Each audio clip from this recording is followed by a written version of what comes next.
Hello dear learners. आज हम Newton's laws of motion से रिलेटेड कुछ टेक्निक्स सीखने वाले हैं जिससे कि हम न्यूटन्स लॉज ऑफ मोशन के किसी भी सवाल को जल्दी से जल्दी सॉल्व कर पाए नीट एग्ज़ाम में। ठीक है बेटा, ये जो न्यूटन्स लॉज ऑफ मोशन है ना, ये काफ़ी इंपॉर्टेंट टॉपिक है। इससे डायरेक्ट क्वेश्चन तो आते ही आते हैं नीट में, इसके साथ साथ इनडायरेक्ट इसके कॉन्सेप्ट्स का यूज़ पूरे फिजिक्स में आता है ना। मतलब न्यूटन्स लॉज ऑफ मोशन अगर आपका वीक पोर्शन है या अगर आप इसके सवालों को जल्दी से थिंक नहीं कर पाते हो, आप इसको जल्दी से जल्दी रियलाइज नहीं कर पाते हो, तो ये आपको पूरे फिजिक्स में प्रॉब्लम देगा, राइट। तो आज हम न्यूटन्स लॉज ऑफ मोशन से रिलेटेड कुछ टेक्निक सीखने वाले हैं जिससे न्यूटन्स लॉज ऑफ मोशन के सवालों को हम जल्दी से जल्दी सॉल्व कर पाए। और जो सबसे इंपॉर्टेंट बात है वो ये है कि अगर कोई direct question Newton's laws of motion से आ जाए, खासकर उस पोर्शन से जिसमें बॉडीज की कनेक्टेड मोशन होती है ना, तो हम उस सवाल को जल्दी से जल्दी अटैक करके उसको सॉल्व कर पाए, राइट। तो न्यूटन्स लॉज ऑफ मोशन में बेसिकली बेटा 3 लॉ होते हैं, ठीक है। जो फर्स्ट लॉ है वो लॉ ऑफ इनर्शिया से मिलता जुलता है, राइट। जो सेकेंड लॉ है वो ये है कि नेट फोर्स जो होता है किसी भी बॉडी पे वो rate of change of momentum के बराबर होता है ना। तो नेट फोर्स का मतलब होता है बेटा किसी बॉडी पे उस समय जितने भी फोर्सेस लग रहे हैं सबका सम, ठीक है। अच्छा, सम करते समय ये ध्यान दीजिएगा कि जो सम करे वो वेक्टर सम करे, क्योंकि फोर्स एक वेक्टर क्वांटिटी है ना, तो डायरेक्शन भी इंपॉर्टेंट रहेगा। मतलब कुल मिला के मैं ये बोलना चाहूँगा कि अगर मैं न्यूटन सेकेंड लॉ की बात करूँ तो वो ये बोलता है कि नेट फोर्स जो है, नेट फोर्स का मतलब आप समझ रहे हो बेटा, एक पर्टिकुलर टाइम पे बॉडी पे जितने भी फोर्सेस लग रहे हैं उन सारे फोर्सेस का sum total, vector sum, right. हमेशा याद रखना F equal to M A नहीं है Newton second law. Newton second law क्या है? F net equal to M A. In fact F net equal to M A भी तब आता है जब हम मास को कांस्टेंट ट्रीट करते हैं। एक्चुअल में तो जो न्यूटन सेकेंड लॉ का स्टेटमेंट था वो सिर्फ इतना था कि नेट फोर्स जो होता है वो मोमेंटम चेंज पर सेकेंड के बराबर होता है, लेकिन जब मास को हम कांस्टेंट मान लेते हैं, जो कि 99% केसेस में होता ही है, ठीक है, जहाँ पे वेरिएबल मास का कॉन्सेप्ट ना है जैसे रॉकेट प्रोपल्शन इत्यादि, तो जनरली मास कांस्टेंट मानते ही हैं, ठीक है। और अगर मास कांस्टेंट है तो वही फॉर्मूला फिर मॉडिफाई होके बन जाता है net force is equal to mass into acceleration. Agree. तो अब सिंपल सी बात है कि जो नेट फोर्स है वो क्या है? वो है मास इनटू एक्सेलरेशन। मैं यहाँ मान के चल रहा हूँ मास कांस्टेंट है, ठीक है। तो ये फेमस स्टेटमेंट है, F equal to M A बोल जाते हैं बच्चे, लेकिन F नहीं, F नेट याद रखना है। सारे फोर्सेस का सम जो है वो मास इनटू एक्सेलरेशन के बराबर होता है, ठीक है। अगर कोई मुझसे बेटा एक्सेलरेशन पूछे, तो मैं तो बोल दूँ सीधा नेट फोर्स अपॉन मास जो होता है वो एक्सेलरेशन होता है, राइट।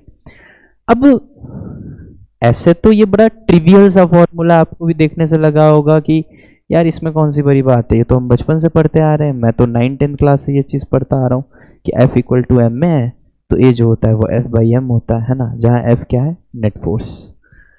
तो सर इसमें क्या खास है? खास है बेटा सोचने का तरीका, राइट। तो थोड़ा ध्यान से सुनिएगा मैं क्या बोलने जा रहा हूँ। मेरे लिए एक्सेलरेशन फोर्स ही है, ध्यान से सुनिएगा। मैं ये बिल्कुल नहीं कह रहा हूँ कि एक्सेलरेशन और फोर्स सेम फिजिकल क्वांटिटी होती है, बस मेरे दृष्टिकोण को समझने की कोशिश करिए कि मैं कहना क्या चाह रहा हूँ, ठीक है।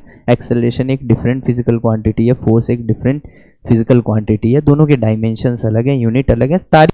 सारी बातों पे, तमाम बातों पे मैं एग्री करता हूँ, उसमें मुझे कोई संदेह नहीं है, ठीक है। आप बिल्कुल ठीक सोच रहे हैं, फोर्स और एक्सेलरेशन अलग चीज़ें होती हैं, लेकिन मैं जो कह रहा हूँ उसको भी एक बार समझने की प्रयास करिए। मैं ये कह रहा हूँ मेरे लिए एक्सेलरेशन फोर्स ही है, यूनिट मास पे फोर्स है ना। जैसे मैं एक एग्जांपल देता हूँ, मान लीजिए एक बॉडी है, उसका मास है 5 kg फर्ज करिए, ठीक, और उसके ऊपर 20 न्यूटन का फोर्स लग रहा है, एक ही फोर्स लग रहा है तो वही F नेट है ना। तो 20 न्यूटन का फोर्स है, मास 5 kg है, तो बताइए बेटा एक्सेलरेशन क्या होगा? अब धड़ल्ले से सीधा आंसर दीजिएगा, 20/5 4 यानी 4 मीटर पर सेकेंड स्क्वायर। आपने बेसिकली किया क्या है? अगर आप ध्यान से सोचें तो 20 न्यूटन का फोर्स है 5 kg पे, तो अगर मैं तुमसे पूछूं कि बताओ 1 kg पे कितना फोर्स होता, तो तुमने 20/5 कर दिया है ना। जैसे मैं अगर तुमसे पूछूं कि मान लो 20 रुपए में 5 केजी आम मिल रहा है, ठीक है, तो बताओ 1 केजी आम कितने का? तो तुम क्या करोगे बेटा, 20 बाई 5 करके 4 बताओगे, है ना, कि 4 रुपए में 1 केजी आम मिल रहा होगा सर, ठीक है। ठीक उसी तरीके का अप्रोच मैं बताना चाह रहा हूं कि मेरे लिए एक्सेलरेशन कुछ नहीं है, 1 केजी पे लगने वाला फोर्स है ना। फिर से ध्यान से सुनिएगा, अगर मैं कुल फोर्स को, नेट फोर्स को मास से डिवाइड करने के बाद जो आने वाली चीज है उसको एक्सेलरेशन कहता हूं, तो मेरे लिए एक्सेलरेशन कुछ भी नया नहीं है, वो और कुछ नहीं है, 1 केजी पे लगने वाला फोर्स है। सिंपल एंड क्लियर, ठीक है, 1 केजी पे लगने वाला फोर्स ही मेरे लिए एक्सेलरेशन कहलाता है, राइट। अब ध्यान से समझिएगा बेटा, इस अप्रोच को अब हम दिमाग के किसी कोने में रखेंगे, जब मैं क्वेश्चन कराऊंगा तो आपको काम देगा, राइट। अब आपके सामने एक क्वेश्चन है बेटा, ठीक है, कनेक्टेड बॉडी का मोशन हम पढ़ने जा रहे हैं, ठीक है। वैसे तो ये जेईई में भी इंपॉर्टेंट है, नीट में भी इंपॉर्टेंट है, हर तरह के सवाल डायरेक्ट या इनडायरेक्ट तरीके से फिजिक्स में न्यूटन्स लॉ को रिलेट करते हुए कनेक्टेड बॉडीज के प्रॉब्लम आपको देखने के लिए मिल जाएंगे पूरे फिजिक्स में, है ना। अब ध्यान से देखिए बेटा, क्या है सिनेरियो ये समझने का कोशिश कीजिएगा। एक ग्राउंड है, ग्राउंड के ऊपर मैंने 6 ब्लॉक्स ले रखे हैं, 6 ब्लॉक्स के डिफरेंट डिफरेंट मास मैंने बता रखे हैं, 6, 3, 2, 5, 2, 4 केजीज में सब कुछ, ठीक है। और ये जो है आपस में बेटा स्ट्रिंग से कनेक्टेड, स्ट्रिंग मतलब धागा, ठीक है। चूंकि मैं धागा कह रहा हूं इसीलिए आप इसको मासलेस कंसीडर कर सकते हैं, है ना। धागा बहुत हल्का होता है तो मैं धागे का कोई मास नहीं मानूंगा, पहली बात। दूसरी बात, धागा कभी भी टूटता हुआ नहीं मानना है जब तक कहा ना जाए। इसका मतलब धागे में इतना स्ट्रेंथ है कि जब तक मैं बोलूं ना, आप मान के चलिए कि वो टूट नहीं रहा है। अब आपको भी पता है बेटा कि जब भी धागे को खींचा जाता है वो तन जाती है, तनने की वजह से उसके अंदर एक तनाव पैदा होता है, ठीक है। जब भी आप स्ट्रिंग को खींचते हो, उस पर फोर्स लगाते हो और एक एंड को आपने दूसरी तरफ से अगर पकड़ रखा है तो वो जो है टाइट हो जाता है, और टाइट होने की वजह से उसमें टेंशन प्रोड्यूस हो जाता है ना। ये टेंशन कौन सा फोर्स है? यह वो फोर्स है जो धागे के अंदर डेवलप हो जाता है बेटा, ठीक है। अब ध्यान से समझिएगा, एक और बात यहाँ पे बहुत इंपॉर्टेंट है जो शायद छूट जाता, टेंशन हमेशा बेटा बॉडी से अवे होता है ना। मान लीजिए धागे से बांध के हम किसी चीज को खींच सकते हैं, धक्का तो नहीं दे सकते, धागा खुद ही ढीला पड़ जाएगा, है ना। तो हमेशा याद रखिएगा, टेंशन जो है हमेशा बॉडी से अवे दिखाना है, दूर की तरफ दिखाना है, पुलिंग दिखाना। पुल मतलब खींचने वाला फोर्स होता है, धागे से कभी पुशिंग नहीं हो सकता, है ना। एक बात ये ध्यान रखिएगा। दूसरी बात ये ध्यान रखिएगा कि यह वो फोर्स है जो धागे के अंदर डेवलप हो रहा है खिंचाव की वजह से, तनाव की वजह से, इसीलिए टेंशन को हिंदी में तनाव कहते हैं, है ना, नाम से ही पता चल रहा है। अब ध्यान से देखिए बेटा, ये 6 ब्लॉक्स हैं, इधर की तरफ मैंने 400 न्यूटन का फोर्स लगा रखा है और इधर की तरफ मैंने 200 न्यूटन का फोर्स लगा रखा है, ठीक है। अब ध्यान से देखिएगा बेटा, इधर 400 न्यूटन है, इधर 200 न्यूटन है। साफ सीधी बात है, जिधर फोर्स ज्यादा होगा पूरा का पूरा बॉडी उधर की तरफ एक्सेलरेट करेगा, है ना। वैसे तो मैं इसको स्टेप बाय स्टेप भी कर सकता हूँ, कैसे कर सकता हूँ ध्यान से देखते जाइएगा। ये स्ट्रिंग नंबर 1 है, ये पहला धागा है, पहले धागे में जो टेंशन प्रोड्यूस हो रहा होगा वो मुझे पता नहीं है, एक काम करता हूँ मैं T1 मान लेता हूँ, ठीक है। ये दूसरा धागा, दूसरे धागे में जो टेंशन है उसको T2 मान लेता हूँ। तीसरा धागा है, तीसरे धागे में जो टेंशन है उसको मैं T3 मान लेता हूँ। चौथा धागा, पांचवा, उसी प्रकार से आप मान सकते हैं सीधा सीधा।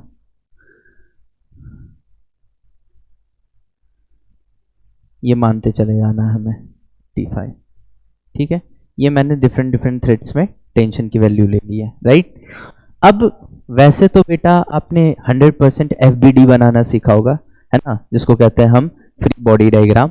तो बेसिकली उसमें कुछ नहीं करना होता है, बॉडी को, जिस भी बॉडी को तुम स्टडी कर रहे हो उसको सिस्टम से फ्री करना होता है, मतलब अलग से ऑब्जर्व करना होता है, अकेले अकेले, ठीक है। एक एक करके अकेले अकेले ऑब्जर्व करना होता है, उस पर सारी फोर्सेस को देखना होता है, उसके अनुसार फिर न्यूटन सेकेंड लॉ लगा के उसका इक्वेशन बनाना पड़ता है। वैसे इक्वेशन से भी मैं इसको अलग अलग करके फिर सॉल्व करके डायरेक्ट कंक्लूजन तक पहुंच सकता हूं, ठीक है। लेकिन जनरली ये मेथड को बहुत लेंदी माना जाता है और इसके सब्स्टिट्यूट में एक मेथड सिखाया जाता है, वो डायरेक्ट मैं उस पर आ रहा हूँ। क्या वो मेथड बताया जाता है? वो मेथड ये बताया जाता है कि मान लीजिए 3 ब्लॉक है, ये 3 ब्लॉक है, तो टोटल हमारे पास 6 ब्लॉक्स हैं। तो लोगों की रीजनिंग ये होती है कि आप इसको अलग अलग मान क्यों रहे हैं, धागा टूट तो रहा नहीं है और धागे का कोई मास है नहीं, तो आप इन 6 को 6 क्यों मान रहे हैं आप? इन 6 को 1 मान लीजिए ना। क्यों? क्योंकि ये तो एक साथ चल रहे हैं, बिल्कुल ऐसे जैसे ट्रेन के डिफरेंट डिफरेंट डब्बे चलते हैं एक साथ, तो हम पूरे ट्रेन को डिफरेंट डिफरेंट डब्बा थोड़ी मानते हैं, हम पूरे ट्रेन को एक मानते हैं, राइट। तो उसी प्रकार से ये ट्रेन के डिफरेंट डिफरेंट डब्बे हैं, वो डब्बे एक साथ चल रहे हैं, तो जो भी एक्सेलरेशन होगा बेटा, जो भी एक्सेलरेशन होगा वो सबका सेम होगा, क्योंकि सबकी स्पीड बढ़ या घट साथ साथ रही होगी, सब साथ साथ चलना शुरू किए होंगे, सब साथ साथ रुकेंगे, सबकी स्पीड भी बढ़ेगी तो साथ साथ बढ़ेगी। क्यों? क्योंकि सारे कनेक्टेड है आपस में, है ना। तो जो भी एक्सेलरेशन होगा सिस्टम का जो भी एक्सेलरेशन होगा सेम होगा। और कॉमन सेंस से मैं बता सकता हूं कि वो एक्सेलरेशन लेफ्ट से राइट की तरफ होगा, वो एक्सेलरेशन जो है वो लेफ्ट से राइट की तरफ होगा। क्यों सर लेफ्ट से राइट की तरफ क्यों होगा? क्योंकि बेटा स्वाभाविक सी बात है, राइट की तरफ फोर्स ज़्यादा है 400 न्यूटन, लेफ्ट की तरफ फोर्स कम है 200 न्यूटन। तो इतना तो हम बहुत आराम से बता सकते हैं। कोई ऐसा इंसान जो फिजिक्स का जानकार नहीं भी है, उसको भी पता है कि इधर अगर ज़्यादा बल लगा के खींचा जा रहा है यहाँ के कंपैरिजन में, तो बॉडी इधर की तरफ जाएगी, है ना। तो अगर इसको हम एक्सेलरेशन को ए मान लेते हैं, अब हमसे क्या पूछा जा रहा है कि सर आप ए की मान बताओ। हमने बोला बहुत आसान है, हमने क्या बोला कि तुम सबको एक मान लो। ठीक है सर, आपके कहने पे सबको एक मान लिया। तो देखते सर कितना आ रहा है, 4 3 7 7 2 9 9 5 14 14 2 16 16 4 20। मतलब सर मुझे तो 20 kg का एक ब्लॉक दिख रहा है। बहुत बढ़िया बेटे, 20 kg का एक ब्लॉक दिख रहा है। इधर की तरफ है, सॉरी इधर की तरफ है 400 न्यूटन, इधर की तरफ है 200 न्यूटन। तो हम सीधा सीधा कह सकते हैं कि फॉर्मूला के अनुसार net force is equal to mass into acceleration होता है। फोर्स नहीं बेटा, नेट फोर्स, है ना। मतलब 400 माइनस 200 कर दूंगा तो नेट फोर्स आएगा 200 न्यूटन, है ना। दैट इज इक्वल टू, कहाँ से आया ये 200? 400 माइनस 200 करने से आया, है ना। इधर की तरफ 400, इधर की तरफ 200 है, 400 माइनस 200 करने से 200 का नेट फोर्स हो गया। और ये क्या आ गया? मास इंटू एक्सेलरेशन। मेरे लिए तो सब साथ चल रहे हैं, पूरा 20 kg को एक साथ देख लिया मैंने, तो ए की वैल्यू आ रही है 10 मीटर पर सेकेंड स्क्वायर। बेटा आप घबराइए मत, मुझे पता है आपको ये मेथड आता है या आपने सुना है ये मेथड, ठीक है। मैं और इसको समराइज करूंगा और इसको शॉर्ट करूंगा, ठीक है। बस आप पेशेंस के साथ मेरी बातें सुनते जाइए, ठीक है। अब अगर कोई मुझसे पूछे कि सर मुझे ना यहाँ पे टेंशन जानना है, मुझे T2 जानना है, तो इसका तरीका क्या है? तो T2 जानने का सिंपल सा तरीका यह है कि या तो अब इस पूरे को आप एक साथ देख लो या इस पूरे को एक साथ देख लो। तो ज्यादा आसान लग रहा है इस पूरे को एक साथ देखना, क्योंकि आपको टेंशन यहाँ बताना है ना।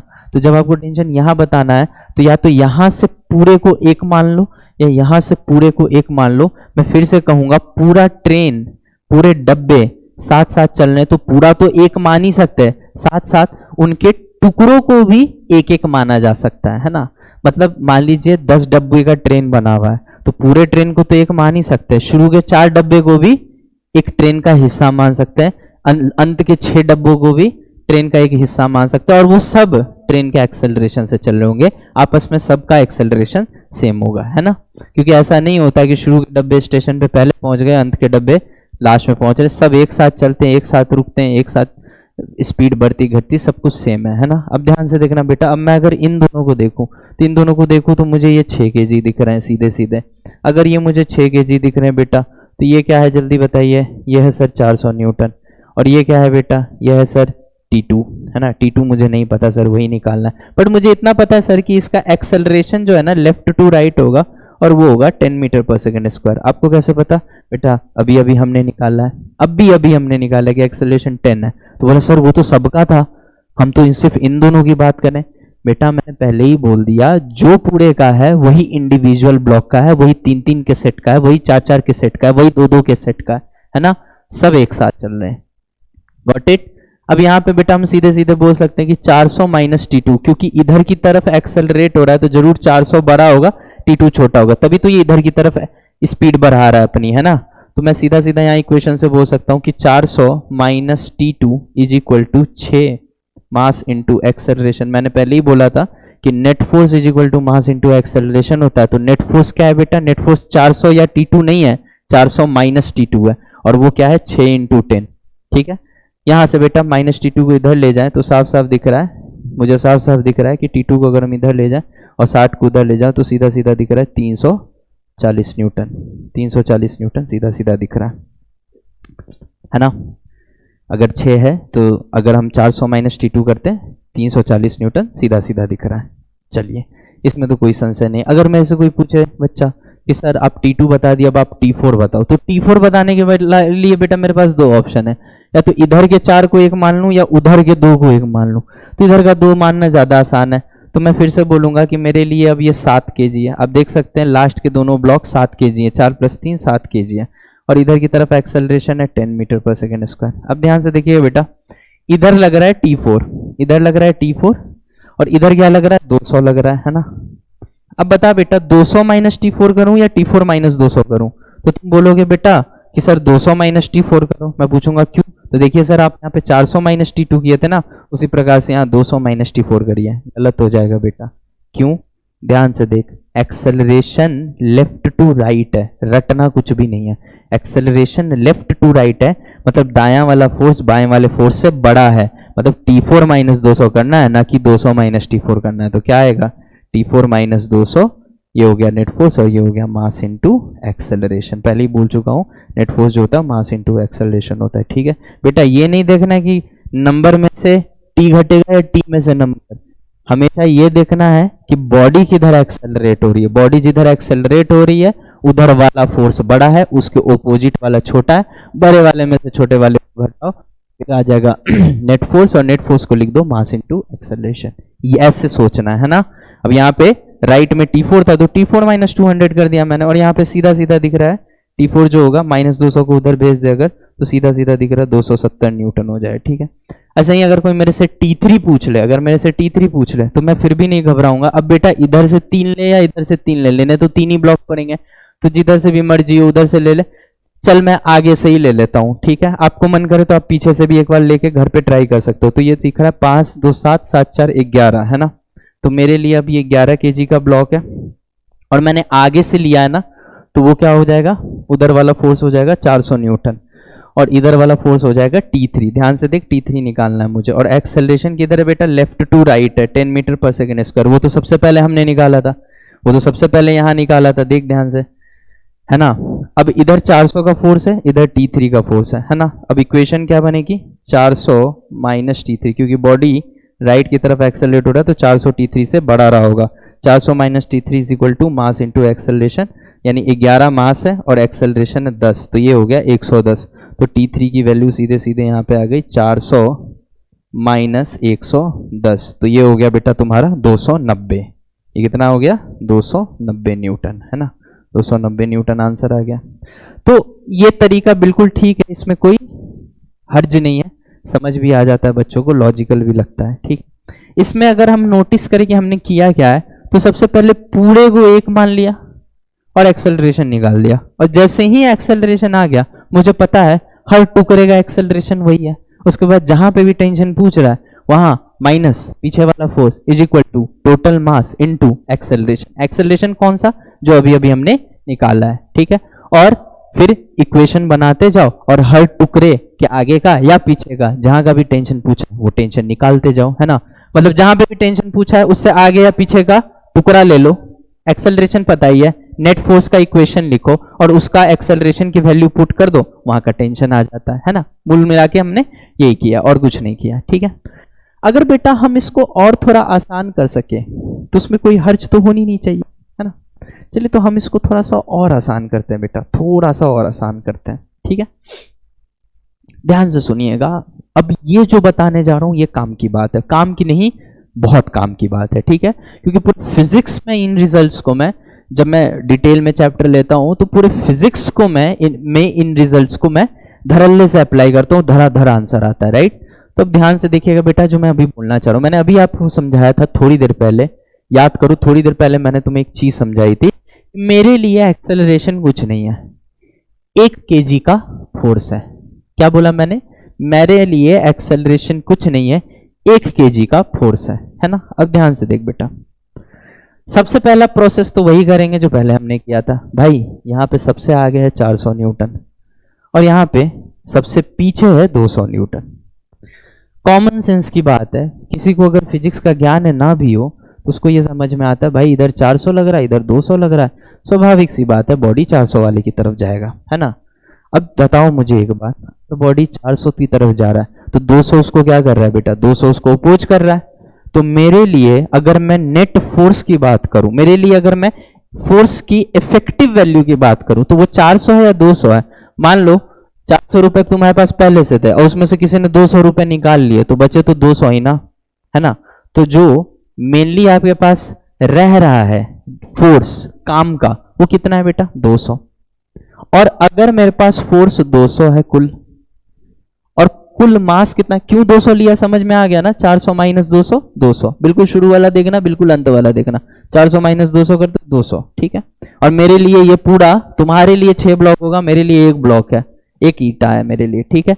और इधर 400 है और उधर 200 है, तो नेट फोर्स 200 आ चुका है बेटा। और पूरे ईंट की, अब ईंट को तो टुकड़ा टुकड़ा में यहाँ जोड़ रखा है, लेकिन पूरे ईंट की या पूरे गुटके की, ब्लॉक को हिंदी में गुटका कहते हैं बेटा, ठीक है। तो पूरे गुटके की अगर मैं एक साथ वेट लूं, एक साथ मास लूं, सॉरी एक साथ मास लूं, तो क्या आ जाएगी बेटा 20 kg। तो नेट फोर्स पता है, और नेट फोर्स बाई मास क्या होता है, एक्सेलरेशन होता है। और एक्सेलरेशन की वैल्यू आ गई 10 मीटर पर सेकेंड स्क्वायर, ठीक है भाई। ये आ गया हमारा त्वरण यानी एक्सेलरेशन, गॉट इट। अब ध्यान से सुनना, यहीं से मेरा खेल स्टार्ट होता है। तुम्हारे लिए एक्सेलरेशन एक्सेलरेशन होता होगा, मेरे लिए एक्सेलरेशन 1 kg का फोर्स है, ठीक है। चलिए अगर 1 kg का फोर्स है 10, सुनते जाना, या फिर इसको और शॉर्ट कर देते, फोर्स भी बोलना मैं बंद कर रहा हूं, अब मैं सीधा ये बोलूंगा 1 kg का 10 है, ठीक, 1 kg का 10 है। तो यहां क्या है बेटा, 1 kg का 10 है, तो 4 kg का कितना होगा, 40, है ना। जैसे मान लो कि कोई तुमसे ये कहे कि भाई 1 kg मैंगो जो है 5 रुपए में मिल रहा है, तो बताओ 4 kg मैंगो कितना में मिलेगा, तो 20 रुपए बोलोगे ना। तो बस वही चीज कह रहा हूं, 1 kg का 10 है तो 4 का कितना होगा, 40। ये तो एकक नियम बेटा, यूनिटरी मेथड बचपन से पढ़ते आ रहे हो। तो 1 का 10 है तो 4 का 40। अब 4 का 40 है, मतलब कुल फोर्स इस पे 40 होनी चाहिए, जबकि इधर लग रही है 400, इधर लग रही है 400, होनी 40 चाहिए। तो बताओ इधर इधर विपरीत दिशा में क्या रहा होगा, उल्टे दिशा में कितना रहा होगा, 360, ठीक।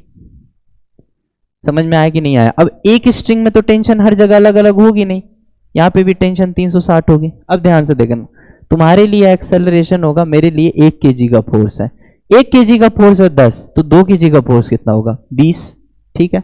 अब 2 kg का फोर्स अगर 20 है, 360 यहां है, अब 20 लगना चाहिए टोटल, 360 यहां है, 20 होना चाहिए। तो बताओ विपरीत दिशा में कितना होगा, 340। सिंपल भाई, अगर 20 होना चाहिए और उधर 360 लग रहा है, 20 होना चाहिए और 360 लग रहा है, तो बताओ इसको कंपनसेट कितना करेगा, 340 करेगा ना, तभी तो 360 माइनस 340 कुल 20 आ पाएगा, है ना। वही काम करना है। तो यहाँ पे भी क्या आ गया बेटा, 340 न्यूटन। तुमको कुछ नहीं याद रखना, तुमको बस एक बात याद रखना है कि दुनिया के लिए एक्सेलरेशन एक्सेलरेशन होता होगा, केशव सर और केशव सर के बच्चों के लिए एक्सेलरेशन होता है 1 kg पे फोर्स, खत्म। अब 1 kg पे फोर्स 10 है, 5 kg पे 50 हो गया, 340 पहले से था, 50 घटा दे, बता सीधा आंसर क्या होगा, 340 माइनस 50 कितना हो गया, 290। अच्छा, सेम स्ट्रिंग में तो हर जगह सेम टेंशन होगा बेटा, क्योंकि स्ट्रिंग को मैं मासलेस मान रखा हूं, यस और नो। तो यहां पे भी क्या होगा, 290 न्यूटन। एक चीज और नोटिस कर रहे हो, एक चीज और नोटिस करने वाली थी, मैंने जितने भी टेंशन शो किए हैं, same string same tension show किए हैं, और एक बात, मैंने जितने भी टेंशन शो किए हैं सब बॉडी से अवे लग रहे हैं। अगर इस पे इधर तो इस पे इधर नहीं, उधर, फिर उसी के इस तरफ से देखो तो इधर, और इस पे इधर, मतलब हमेशा टेंशन का प्रयास होता है कि बॉडी से दूर की तरफ लगे, पास की तरफ नहीं। खुद सोचो ना, बॉडी को कभी धक्का दे सकता है टेंशन, नहीं, उसको खींच सकता है ना। जैसे मान लो गाय है, तो गाय को हम रस्सी से बांध के खींच सकते, धक्का नहीं दे सकते, धक्का देंगे रस्सी खुद ही ढीला पड़ जाएगा, है ना। अब देखिए यहाँ पे 2 kg है, 1 kg का 10 है तो 2 kg का 20 होगा। अब 20 होने का मतलब क्या है, यहाँ 290 में से 20 रहना चाहिए, यहाँ 290, तो बताए यहाँ क्या रहा होगा, 270। 1 kg का 10 होता है तो 3 kg का 30 रहा होगा। अब यहाँ 270 है, यहाँ 270 है, 3 kg का मतलब क्या है, 30, तो यहाँ कितना रहा होगा, 240, तभी तो 30 आएगा। 290 270 में से 240 घटेगा तभी तो 30 आएगा। अब यहाँ पे 240 है, ध्यान से देखिए, 1 kg का 10 है तो 4 kg का 40 होगा तो 240 में से 40 घट जाएगा, तभी तो ये 200 न्यूटन आएगा। और यहाँ पे ध्यान से देखो बेटा, ये वाला मान और ये वाला मान, ये दोनों वैल्यूज बिल्कुल हूबहू सेम है। और ये प्रूफ करता है कि हमने जो कुछ भी किया है वो बिल्कुल ठीक किया। अगर तुमने कहीं भी माइनर मिस्टेक की होती, कहीं भी अगर तुमने माइनर मिस्टेक की होती, तो ये दोनों सेम नहीं आते। Getting my point? अगर तुमने कहीं भी माइनर मिस्टेक की होती तो ये दोनों सेम नहीं आते। ठीक है, तुम चाहे करके देख लेना, तुम डेलिबरेटली जानबूझ के गलती कर देना, ठीक है, जानबूझ के कैलकुलेशन में क्या करना ना, गलती कर देना, है ना, और उसके बाद देखना यहाँ पे वैल्यू सेम नहीं आएगा। इसका मतलब ये है कि जब जब तुम ये मेथड लगाओगे, ध्यान से देखो बेटा, जितने देर में तुमने इक्वेशन बना के एक का टेंशन निकाला था, उतने में मैंने सबका निकाल लिया। प्रैक्टिस कर लेंगे और तेज हो जाएगा, है ना। और सबसे अच्छी बात इसकी ये है कि लास्ट में अगर वैल्यू मैच नहीं कर रहा है, इसका मतलब कहीं ना कहीं हमने गलती की है, और अगर हमने गलती की है तो धड़ से हमें पता चल जाता है। ये इस मेथड की सबसे बड़ी खूबी है, बेस्ट मेथड है ये, है ना। अब देखो बेटा, अब देखो, अब हम इस मेथड पे बेस्ड कुछ क्वेश्चंस करेंगे, ठीक है। ये जनरली कुछ किताबों के क्वेश्चंस हैं, ठीक है, जो आपको कहीं ना कहीं देखने को मिल जाएंगे हर इंस्टीट्यूट के मॉड्यूल में। ये सारे क्वेश्चंस बहुत कॉमन है, ठीक है, जो आपको मिल ही जाते, ठीक है। इसमें से कुछ जो है उससे क्वेश्चन नीट में भी आ चुका है, ठीक है। तो अब हम उन सवालों को करेंगे। ध्यान से देखिएगा बेटा, बस ये याद रखिएगा कि मेरे लिए एक्सेलरेशन का मतलब होता है 1 kg का फोर्स, राइट। अब ध्यान से देखो बेटा, इस सवाल को ध्यान से देखो। मुझे पता है कि आपने इसको कैसे किया है। आपने सबसे पहले यहाँ पे टी टेंशन माना होगा, फिर यहाँ पे भी एक टेंशन माना होगा, फिर नीचे की तरफ लग रहा होगा M2G, फिर यहाँ नीचे की तरफ लग रहा होगा M1G, है ना। फिर आपने यहाँ FBD लिखा होगा, FBD लिखा होगा, फिर आपने सॉल्व किया होगा, आपने किया होगा, ठीक है। पूरे सम्मान के साथ मैं कह रहा हूँ कि जो भी मेथड से आपने ये पढ़ा है वो बिल्कुल ठीक मेथड है, उसमें कहीं कोई कमी नहीं है। लेकिन एक बार मैं देखता हूं कि क्या मेरे दृष्टिकोण से इस सवाल को और आसान किया जा सकता था क्या? क्या हम बिना इक्वेशन लिखे आंसर लिख सकते थे क्या? तो एक बार ट्राई करते हैं। अगर इस सवाल को तुम बेटा ध्यान से देखो तो इसमें सीधे सीधे दिख रहा है। देख बेटा, फिजिक्स को ना गणित नहीं बना, फिजिक्स को थोड़ा सवालों को सोचा कर, सवालों को रियलाइज किया करो कि वो असल में चल क्या रहा है उसके अंदर, ठीक है, रियलिटी में क्या चल रहा है। तो फिजिक्स के खासकर मैकेनिक्स के सवाल उससे बहुत आसान हो जाता है। ध्यान से समझिएगा, यहाँ पे M2G नीचे लग रहा है, और अगर आप ध्यान से देखिए तो यहाँ पे लगने वाला M1G इसको अपोज कर रहा है। अब तुम बोलोगे अपोज कहाँ कर रहा है सर, अब तो गलत पढ़ा रहे हो, दोनों फोर्स नीचे ही तो लग रहा है। बेटा दोनों फोर्स नीचे जरूर लग रहा है, मैं मना नहीं कर रहा, लेकिन इन दोनों को हमने कनेक्ट इस तरीके से कर रखा है कि देखने में दोनों दोस्त लग रहे हैं लेकिन है आपस में दुश्मन। बताता हूं कैसे। ये M2G चाहता है ये M2 नीचे जाए, और इसके नीचे जाने के लिए इस धागे को भी नीचे इसके साथ साथ जाना पड़ेगा। अगर ये धागा नीचे जाएगा तो इसी धागे से कनेक्टेड ये मास ऊपर जाएगा, जबकि ये मास पे लगने वाला फोर्स इसको ऊपर जाने से रोक रहा है। मतलब कुल मिला के साफ साफ दिख रहा है कि M2G और M1G देखने में है सेम डायरेक्शन में, लेकिन इस तरीके से सेटअप है कि ये दोनों एक दूसरे के मोशन को अपोज कर रहे हैं। M2G इधर जाना चाह रहा है, M1G को ऊपर की तरफ खींचा, जबकि M1G चाह रहा है, M1 को ऊपर की तरफ खींचा, जबकि M1G चाह रहा है कि नहीं भाई हम ऊपर ना जाए, हम तो नीचे आएंगे, है ना। बेटा आप फील कर सकते हो। आप एक काम करो, इसको थोड़ा सीधा करके देखो, सीधा करके देखो, 1 मिनट के लिए पुली उली भूल जा, सीधा करके देखो इस सवाल को, तो पता है हमको क्या दिख रहा है। सीधा करके दिखने के बाद दिख रहा है, पता है क्या? सीधा करके देखने के बाद दिख रहा है ये M1 है, थोड़ा बड़ा बन गया, ये M1 है और ये M2 है। ध्यान से देखना बच्चों, बहुत इंपॉर्टेंट बात बोल रहा हूं। और ये है M2G और ये है इधर की तरफ M1G, है ना। अब ध्यान से देख, इस सवाल को देख के कुछ प्रेरणा मिल रही है? क्या है ये? अभी अभी पढ़ा है, ये तो 5 के लिए पढ़ा है, हम 6 के लिए, ये तो 2 ही पूछ रहा है।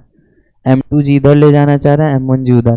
फर्ज कर ले कि M2 बड़ा है, यानी M2G बड़ा होगा, मान ले, वो तो वैल्यू देख के समझ में आ जाता है, लेकिन मान ले M2G बड़ा है, तो बता पूरा सेटअप किधर जाएगा? इधर की तरफ। अच्छा तुम्हारे लिए ये दो होंगे हमारे लिए दो डिब्बे के एक ट्रेन है ना। अब M2G माइनस M1G, जैसे वहां 400 माइनस 200 किए थे, सीधा शुरू वाला और अंत वाला है ना याद। तो M2G माइनस M1G ये आ गया बेटा हमारा नेट फोर्स।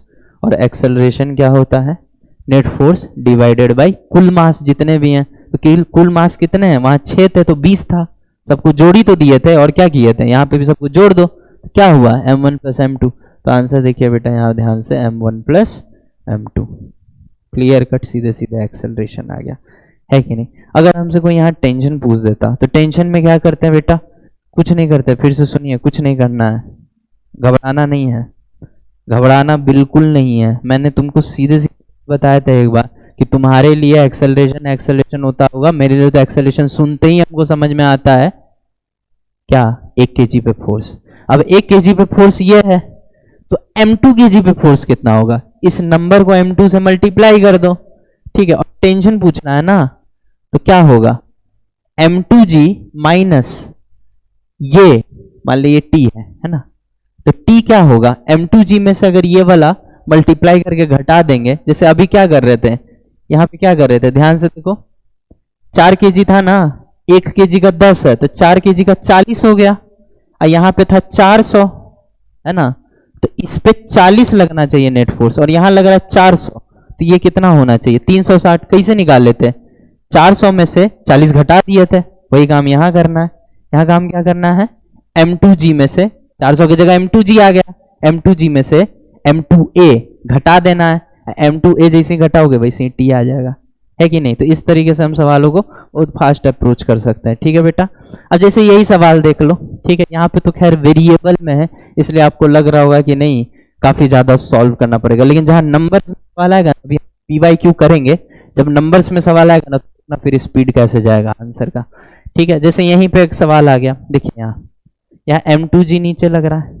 अब बच्चा सोचता है क्या सर यहाँ पे भी तो M1G लग ही रहा है, ठीक है, तो M2G में से M1G घटाते हैं ना, नहीं बेटा गलत हो जाएगा। क्यों गलत हो जाएगा, देखो बेटा ये जो बॉडी है ना ये X एक्सिस में चल रहा है, Y एक्सिस में नहीं चल रहा है। क्यों नहीं चल रहा है, क्योंकि जो नीचे की तरफ इसका वजन है, वेट है, उसको बैलेंस करने के लिए जमीन के द्वारा ऊपर की तरफ एक फोर्स लग रहा है जो कि नॉर्मल है, और नॉर्मल और M1G बराबर है, इसलिए Y में कोई फोर्स नहीं है, सारे फोर्स बैलेंस हो गए। समझ में आ रहा है कि नहीं।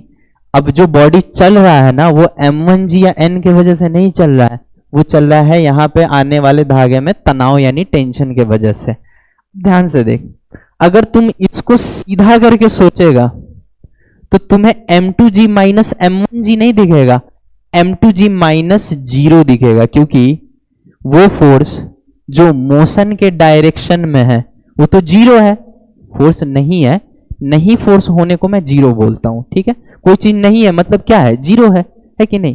तो हमेशा याद रखना फोर्स वो वाला देखना है जो मोशन के डायरेक्शन में, तो मोशन के डायरेक्शन में कितना फोर्स है, 0 न्यूटन है, तो सीधा सीधा हम बोल सकते हैं M2G माइनस 0, समझ रहे हैं कि नहीं, M2G माइनस 0 अपॉन कुल मास M1 प्लस M2। फिर से वही चीज हुआ है, बस इसको सीधा कर दे। बस याद ये रखना कि अब यहाँ M1G अभी तक ले रहे थे ना, अब ये M1G नहीं 0 होगा। ऐसा नहीं कि इसका वेट नहीं है, लेकिन अब इसका वेट का मोशन में कोई योगदान नहीं है, जबकि इसके वेट का था, क्योंकि इसमें फोर्स भी Y में लग रहा था और डिस्प्लेसमेंट बॉडी चल भी Y में ही रहा था, है ना, जबकि इसमें बॉडी चल X में रहा है, अब फोर्स Y में, तो ऐसा फोर्स का क्या करेंगे जो 90 डिग्री पे लग रहा है ना, उसका मोशन में डायरेक्ट कोई कंट्रीब्यूशन नहीं है, कोई योगदान नहीं है, ठीक है। अब ध्यान से सुनो बेटा, यहाँ पे सीधे सीधे हम एक्सेलरेशन को बोल सकते हैं, बाद में योगदान आएगा जब फ्रिक्शन पढ़ेंगे ना, तो योगदान आएगा इनडायरेक्ट मैनर में आएगा, ठीक है, लेकिन जब आएगा जब देखा जाएगा। अभी जो सिखा रहे हैं वो सीखिए ध्यान से। M2G minus 0 upon M1 plus M2, ठीक, सीधे एक्सेलरेशन की वैल्यू आ गई, राइट। अब कुछ बेटा डेटा वाला सवाल देख लेते हैं ताकि आपको एक बार कॉन्फिडेंस आ जाए, ठीक है। अब यहाँ पे देखो बेटा, देखो ध्यान से, अब सुपर फास्ट आंसर, अब हम इंक चेंज कर रहे हैं, ये तो थोड़ा सा समझाने के लिए तुम लोगों को हमने थोड़ा एक्सप्लेन कर दिया, ठीक है। वैसे तो डिटेल्ड लेक्चर में और डीप में अपन जाते हैं, लेकिन अभी तो हम फटाफट इसी तरह के सवाल देखते सीधे आंसर, ठीक है ना। तो ध्यान से देखिए, अब इस सवाल में देखिएगा स्पीड, ठीक, ध्यान से देखो बेटा, यहाँ है 40 न्यूटन। 40 न्यूटन क्या है भैया, इसका अपना वजन है। लेकिन अभी अभी थोड़ी देर पहले हमने एक बात तुमको बोली थी कि हमें फोर्स वो वाला देखना है जो जिस एक्सिस में डिस्प्लेसमेंट हो रहा है या जिस डायरेक्शन में डिस्प्लेसमेंट हो रहा है, कुल मिला के जिस एक्सिस पे बॉडी चल रहा है उस एक्सिस के तरफ वाला फोर्स देखना है, उसके 90 डिग्री वाला फोर्स हमें नहीं देखना है। ठीक है, तो आपको अच्छे से पता होगा बेटा कि अगर ये 40 न्यूटन है तो इसके दो कंपोनेंट होते हैं। ठीक है, एक ये वाला और एक ये वाला। ठीक है, ये वाला कंपोनेंट कॉस होता है, ये वाला कंपोनेंट साइन होता है। हालांकि मुझे इस कंपोनेंट से मतलब ही नहीं है, क्यों? क्योंकि जो कंपोनेंट लग रहा है इधर वो मोशन से 90 डिग्री पे है, यानी जो मोशन से 90 डिग्री वाला फोर्स है उसका फिलहाल कह रहा हूं, हमेशा के लिए नहीं कह रहा हूं, फिलहाल मेरे लिए होना ना होना बराबर है। ठीक है, जब तक कि फ्रिक्शन नहीं आ रहा है सवाल में, जनरली बेटा नहीं आता है, जब आता है तो उसके में हमें क्या करना है वो भी बताऊंगा। ठीक है, तो फिलहाल इसका होना ना होना बराबर है, मतलब सिर्फ ये वाला देखना। और ये वाला देखने का मतलब क्या है बेटा, 40 साइन 30 है ना, 40 साइन 30 कितना हो जाता है बेटा, 20 न्यूटन। ठीक है, ये वाला कंपोनेंट कॉस होता है, ये वाला कंपोनेंट साइन होता है। ठीक है, इनक्लाइन के जो पैरेलल है ना, इनक्लाइन कहते हैं इसको। ठीक है, तो इनक्लाइन के जो पैरेलल है वो वाला साइन होता है, बस इतना भी याद रखिए। तो ये 20 हो गया, अच्छा ये 60 हो गया। अब ध्यान से बता बेटा, क्या इसको सीधा करके सोच तो जरा, ये 60 है, ये 20 है, 40 मत लिखना, 40 तो था ही, लेकिन 40 का कौन सा कंपोनेंट हमारे लिए इंपॉर्टेंट है, पूरा का पूरा 40 तो काम का है नहीं, 40 का खाली ये वाला कंपोनेंट, खाली ये वाला भाग हमारे लिए इंपॉर्टेंट है, ये वाला भाग का कोई काम नहीं है। क्यों पता है? क्योंकि ये वाला भाग को तो नॉर्मल बैलेंस कर देगा, है कि नहीं? तो सिर्फ ये वाला भाग हमारे लिए इंपॉर्टेंट है, ये वाले भाग का हम क्या करें, चार लगाएंगे, हमको कोई काम नहीं है फिलहाल। ठीक है, तो अब इधर बेटा 60 है और इधर 20 है। अब हम सीधा सीधा बोले क्या सर यार टाइम पास करो, 60 माइनस 20 40, 40 अपॉन 10, सीधे एक्सेलरेशन लिखेंगे बेटा 4 मीटर पर सेकेंड स्क्वायर। क्या किया है मैंने, 60 माइनस 20 अपॉन कुल मास 10 kg है ना, 4 माइनस 20 40, 40 बाई 10 कितना हो गया, 4 मीटर पर सेकेंड स्क्वायर। ठीक है, अब कोई हमसे पूछ दिया बताइए तो टेंशन कितना होगा, हमने बोला देख भाई हमने एक चीज केशव सर से सीख लिया है, क्या? तुम्हारे लिए एक्सेलरेशन होता होगा, हमारे लिए एक्सेलरेशन 1 kg पे फोर्स है। अब 1 kg पे फोर्स है 4, तो 6 kg पे कितना होगा, 24। एकक नियम बेटा, यूनिटरी मेथड। 1 kg पे कितना है, 4, एक्सेलरेशन 4 है ना जी, मतलब 1 kg पे 4 है, तो 6 kg पे कितना होगा, 24। और 24 होना चाहिए, जबकि इधर है 60 और होना 24 चाहिए, मतलब ऊपर की तरफ विपरीत दिशा में कितना रहा होगा, 36। तब ना 60 में से 36 घटाओगे तो 24 आएगा। मैं तो सीधा कहता हूं ना कि इसको इससे मल्टीप्लाई किए ही थे, फिर 60 में से वो घटा दो तो सीधे आंसर आ जाएगा। मतलब 1 kg पे 4 है तो 6 kg पे 24 कुल होना चाहिए, लेकिन कुल 24 नहीं है, कुल तो सर यहाँ 60 दिख रहा है, तो उसका मतलब 24 होना चाहिए, है यहाँ 60, तो ऊपर विपरीत दिशा में 36 होना चाहिए, तब ना 60 में से 36 घट के नेट जो है वो 24 बचेगा, क्योंकि आना तो 24 ही चाहिए। ऐसे सोचना है बेटा। ठीक है, अब देखो यहाँ पे 36 न्यूटन आ गया, तो यहाँ भी क्या आ जाएगा, टेंशन 36 न्यूटन, सेम स्ट्रिंग है ना बेटा, एक ही धागा है। ठीक है, धागा मासलेस है और पुली फ्रिक्शनलेस है ना, पुली फ्रिक्शनलेस है, धागा मासलेस है। ठीक है, फ्रिक्शन आ जाएगा तो क्या हो जाएगा सर बेटा, फिर वो 4 चैप्टर आगे रोटेशन का सवाल बन जाएगा। ठीक है, कराएंगे सब। अच्छा ये घबराना मत कि अच्छा अभी आसान पढ़ा रहे हैं, फ्रिक्शन नहीं माना है, ना इंक्लाइन पे फ्रिक्शन माना है, ना पुली पे फ्रिक्शन माना है, इसलिए ओरली आंसर बता रहे हैं। जैसे ही फ्रिक्शन आ जाएगा फिर ओरली नहीं बता पाएंगे।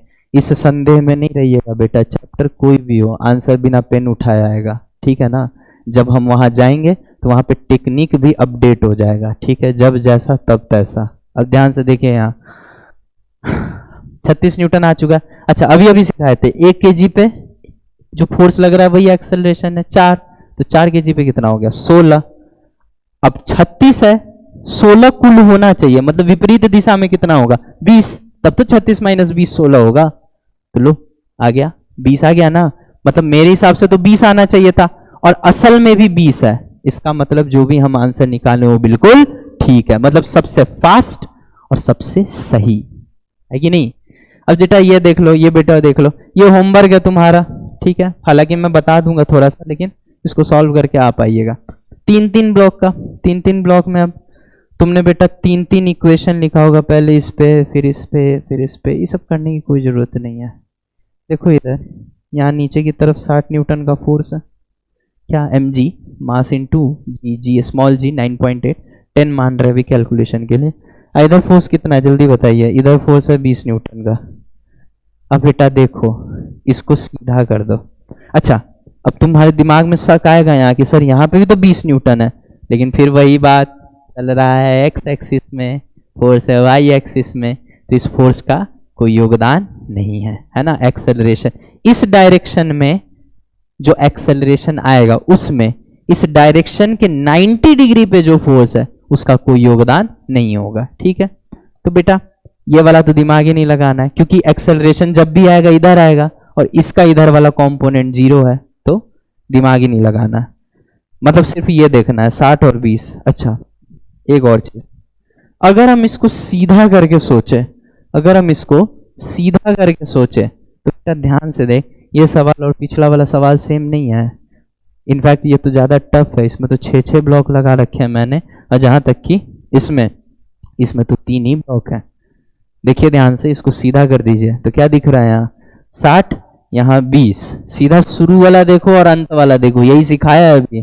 तो बेटा एक्सेलरेशन पूछ रहे हैं, तो एक्सेलरेशन क्या है, शुरू वाला है सर 60, अंत वाला है 20, 60 माइनस 20 कर दिए, और अपॉन टोटल मास कितना है, कुल मास कितना है, कुल द्रव्यमान बताइए, 6 2 8 और 2 10, तो 10 से डिवाइड कर दिए, क्या आ जाएगा बेटा, त्वरण यानी एक्सेलरेशन आ जाएगा। मतलब नेट फोर्स को अगर मैं टोटल मास से डिवाइड कर रहा हूं तो वो क्या दे रहा है, एक्सेलरेशन दे रहा है। बताइए कितना आ गया ये, 40/10, 4 मीटर पर सेकेंड स्क्वायर। ध्यान से देखिए बेटा, 60 माइनस 20 40, 40/10।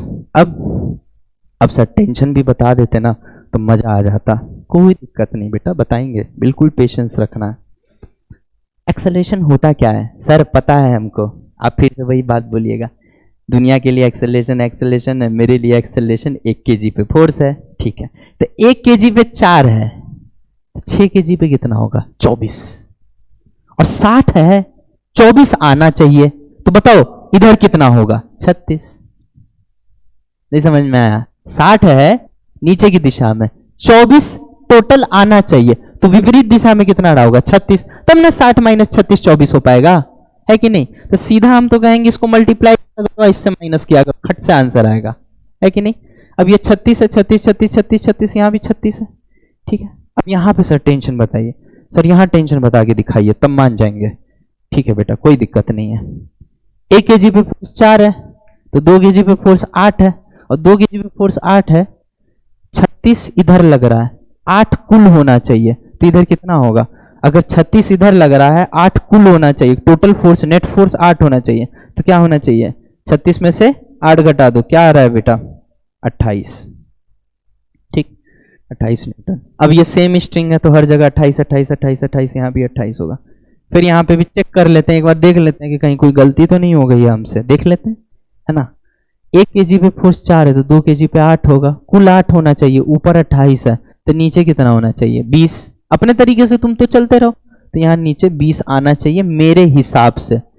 पहले से कितना दिया हुआ है, 20, मतलब जो हमारे हिसाब से आना चाहिए वही दिया हुआ है, इसका मतलब जो कुछ भी किया है वो बिल्कुल ठीक किया है ना।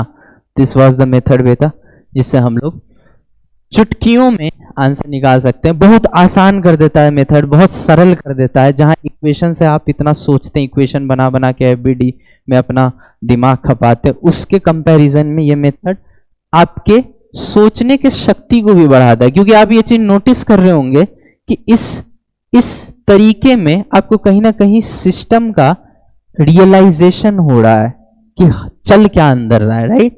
तो अब इसके साथ साथ अब हम लोग नेक्स्ट PYQ करना शुरू करेंगे।